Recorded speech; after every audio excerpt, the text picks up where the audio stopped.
वंदे मातरम। नमस्कार, जय श्री राम। अमेरिका में दुखद घटना घटित हुई। ऐसी घटना जिसकी कल्पना आमतौर पर अमेरिका जैसे विकसित राष्ट्र में करना मुश्किल है। यद्यपि स्वयं ट्रंप के साथ में ऐसी दुखद कायराना घटना होते होते बची। चुनाव के दौरान हम सबने देखा। आज दुनिया भर में केवल एक चर्चा है, वो चर्चा है चार्ली की। चार्ली चार्ली चैपलिन, आपने नाम सुना होगा। दुनिया को हंसी बांटने वाला। एक और चार्ली यूरोपियन कंट्रीज से, अमेरिका की तरफ से आया, नाम चार्ली किर्क। यह चार्ली भी ऐसे ही जागृत कर रहा था, हंसाकर नहीं, लोगों के भीतर राष्ट्रीयता की भावना पैदा करके।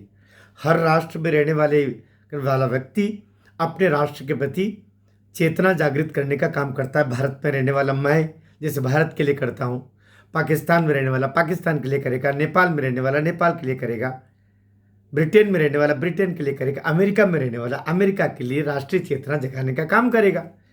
चार्ली किर्क भी यही कर रहे थे। लेकिन कुछ वामपंथियों के लिए, कुछ देश में इस तरीके से देश प्रेमी लोग ही क्यों देश प्रेम की बातें करते हैं, इसका विरोध करने वाले लोग, जिनको आमतौर पर वामपंथी कहा जाता है, ऐसे लोग उनके दुश्मन हो जाते हैं। वे सतही रूप से स्वच्छंदता के प्रतीक होते हैं।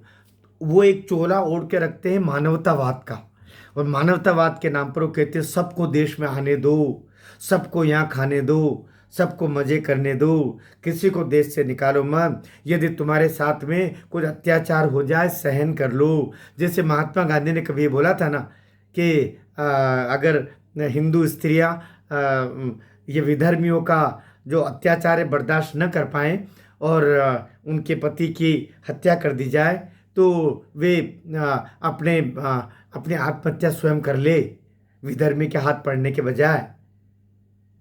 ये नोटेड है, ये लिखा हुआ है। और वही अभी जो बंगाल फाइल से, उसमें ये महात्मा गांधी जी का जो एक्टिंग कर रहा है, अर्थात आप जानते कौन एक्टिंग कर रहे हैं। उन्होंने बाकायदा बोला, क्योंकि ये अभिलेख में है, ये क्लियर कट, एक बार नहीं, दो दो तीन तीन बार महात्मा गांधी ने स्पष्ट किया कि मैं बोल रहा हूँ। तो ये बात तो अमेरिका के संदर्भ में कहें तो वहाँ भी ये है कि अमेरिका के लिए अगर चार्ली किर्क 2012 में एक संस्था बनाता है और संस्था का नाम रहता है टर्निंग पॉइंट यूएसए, तो टर्निंग पॉइंट यूएसए 2012 से वो काम कर रहा है।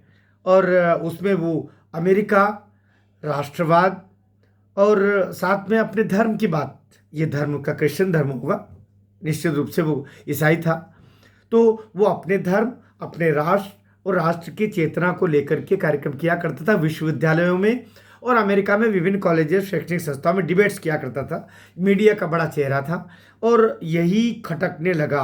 ये जो TPUSA, टर्निंग पॉइंट यूएसए नाम की जो उसकी संस्था थी, उसका सह संस्था पर कार्यकारी निदेशक था और छात्र केंद्रित, स्टूडेंट में बहुत लोकप्रिय था।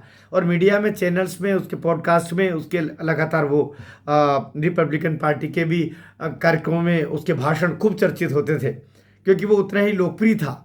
टी पार्टी में उसके भाषण लोकप्रिय होते थे। तो अभी 32 साल का था, बताइए। 14 अक्टूबर 1993, 14 अक्टूबर 1993 का तो उसका जन्म था, और 10 सितंबर को उसको आखिरी दिन हो गया। 32 साल संसार में वो रहा।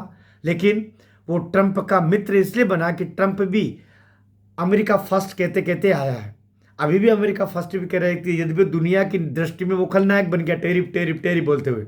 हमारे लिए भी वो बहुत बुरा लग रहा। भारत, व्यक्तिगत रूप से मैं भी, जब ट्रंप जीते थे और 20 जनवरी 2005 नवंबर 2024 को उनका चुनाव तय हुआ, जो मेरा जन्मदिन भी पड़ता है, और फिर 20 जनवरी 2025 को उन्होंने शपथ ली, तो सर्वाधिक खुश होने वाले में कई भारतीय थे, मैं भी था। लेकिन आज मैं ट्रंप से नाराज़ हूँ, क्योंकि वो भारत को ही टारगेट कर रहे हैं, जबकि भारत उनकी विजय की शुभकामना देने वाला देश था।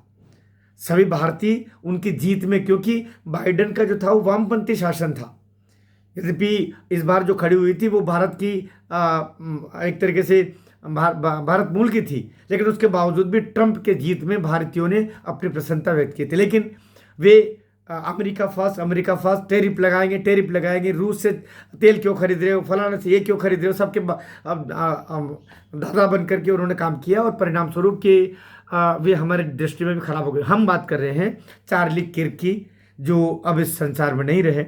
एक भरे कार्यक्रम में उनके ऊपर गोली मार दी और हत्यारा यदि पकड़ा नहीं गया, अमेरिका में हत्यारा पकड़ा नहीं गया, आप कल्पना कीजिए, हथियार उसका साथ ढूंढ लिया गया लेकिन हत्यारा नहीं पकड़ा गया। संदिग्ध को पकड़ा, वो भी गलत निकला, उसको छोड़ दिया गया है।